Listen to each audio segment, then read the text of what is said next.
Hey everyone, Michelle Walsh from Hourglass Time Education again. I just wanted to make sure that you have thought about some of the actions you can take to ensure that you are employing the correct people, employing safely, and ensuring a child-safe service and organisation. So make sure that you are proactively recruiting. Think about carrying more early childhood teachers, more diploma qualified staff than required. Also, really investing in your casuals. We do a lot of work with this in our leadership programs. We make sure that even team leaders have a little casual staff member induction that they do, even if it's 5 minutes, just showing them what to do, their expectations, how we treat children, how we don't treat children, and ensure that your team are across the child safe standards or principles. Also recommend you review your working with children checks. Please don't accept working with children checks in your hand without doing a check, because of course we know that there have been fraudulent documents provided to services in the past,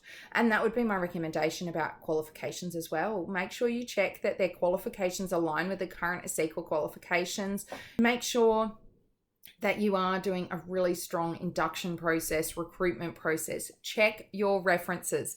Pick up the phone and ring them. I know it gets busy. I totally understand that, but you must conduct reference checks, because if you don't, then you are opening yourselves up and the children up to someone working in your site who shouldn't be working with children. Reach out if you need help, but get that system in place, because we believe that systemizing things avoids mistakes and issues as much as possible and really mitigates risk for children and for staff. So good luck.